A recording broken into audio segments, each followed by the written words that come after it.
Top 5 best moves of day one of free agency, or the first day and a half or so. Just talked to John, first part of it, because there's some trades in here, not just signings. Number 5, wide receiver Jakobi Meyers on his way to the Raiders.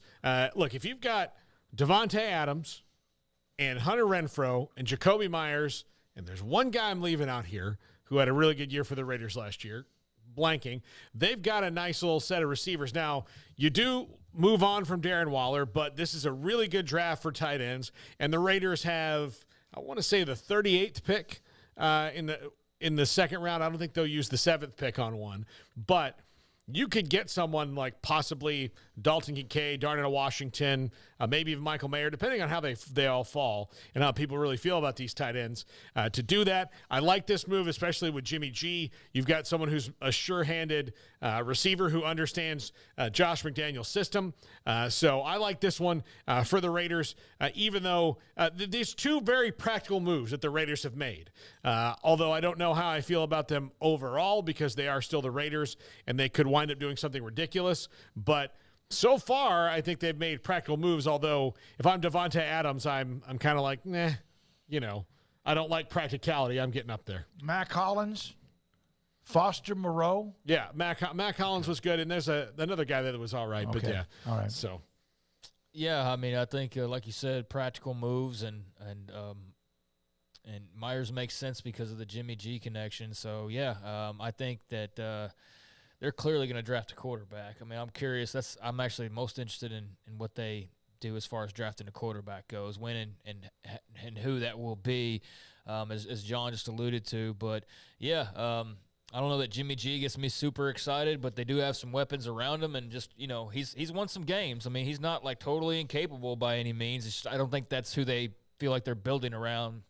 Well, he's not super healthy. And, yeah, it's not who they're building around for the next 10 years or anything like that. So, yeah, we'll see how the draft goes for them. But like you said, practical and moves that make sense on the surface. They're getting better. It's just not super splashy. Hunter Renfrow, or did you mention him? Yeah, no, I mentioned Hunter Renfrow. I really like Hunter Renfrow.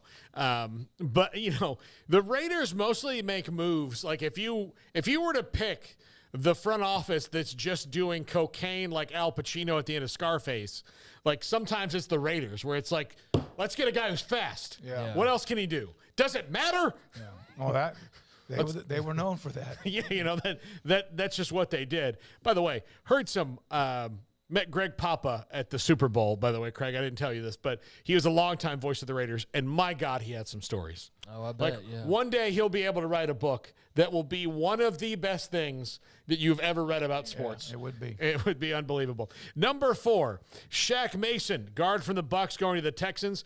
John just talked about this one. I'm glad he brought it up because I was going to ask about it anyway. But this is a really good move because you want good offensive linemen. They've already got Laramie Tunsil up there. Kenyon Green was the guard they drafted from A&M last year. So they are at least, nobody is excited about a lot of the moves the Texans made. And you heard John mention that. But it's all about who that quarterback is, whether it's Stroud or Young or, Levis. Or maybe, look, I doubt it's Anthony Richardson because it would seem that he's going to have to train behind somebody for a little while. That, to me, that makes sense to the Raiders, especially based on their previous personality of liking guys who are just pure athletes. So we'll see. Absolutely there. But I like this move here. I like any time a team goes out and gets a high-quality starting offensive lineman, and Shaq Mason is certainly that. Yeah, well, you're going to have a brand-new quarterback, right? So you need some people to block for him. So it just makes sense. But, yeah, I'm intrigued by D'Amico Ryans and how he's going to go about building that team. I said to John that I was reading his tweets. I think he was probably feeling left out as much as anything because it felt like there was a NFL story breaking left and right there for the entire afternoon, really. And, the Texans, who have been bad intentionally now for a couple of years, to get to this point where now they're going to start building this thing back up, you're fair to be a little bit disappointed they haven't made some splashes, but a practical move, I think, as you said, with the Raiders, is a practical move here as well. And yeah, I'm looking forward to how Ryans approaches the remainder of not only free agency, but particularly the draft and what he sees as their best moves to make. Yeah.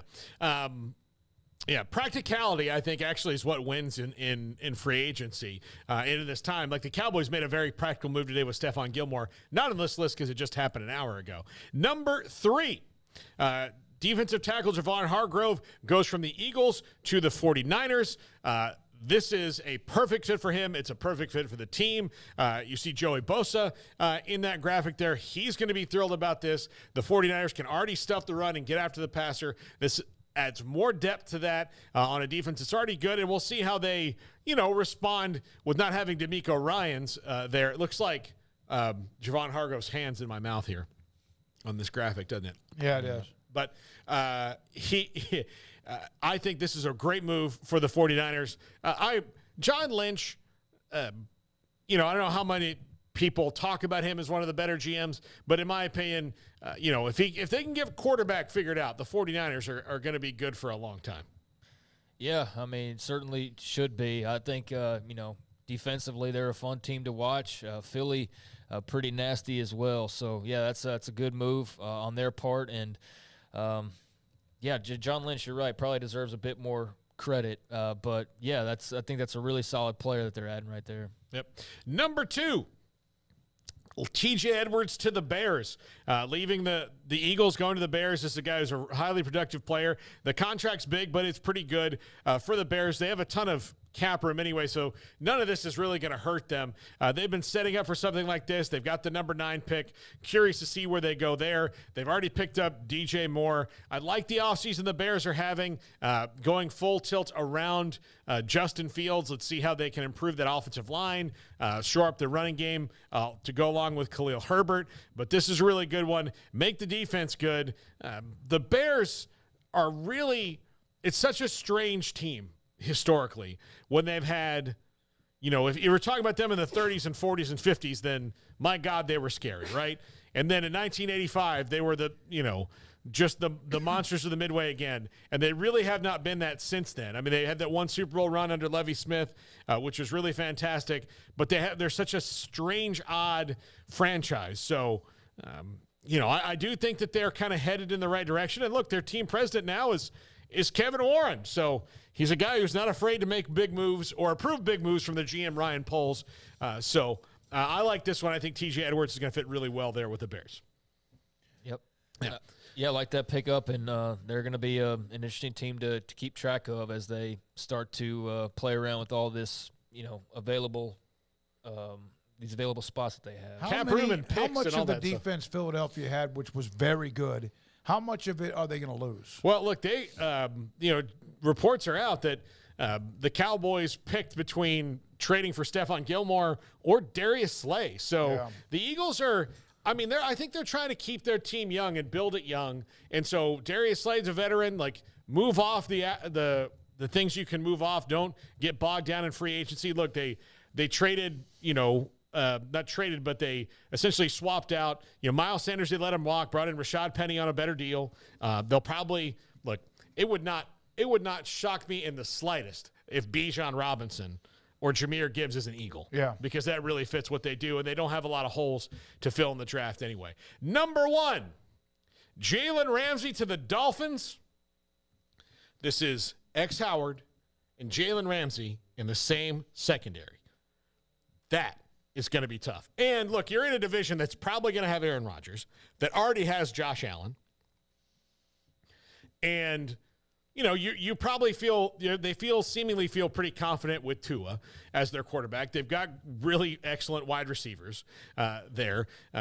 We'll see what they do. They don't have a pick until I think 57th is their first pick or something like that. They're in the later part of the second round where their first pick is, and they don't have a lot of draft picks. So if you want to win with Mike McDaniel and the Dolphins now, you got to make big moves. Jalen Ramsey certainly is that. Really surprised this is a dude who's on his 3rd team, but, put him with Xavier Howard and start to improve the rest of that defense. The Dolphins might make some waves there in the NFC East. And look, AFC East. In the AFC East. And if Mac Jones gets a boost from Bill O'Brien, we don't know.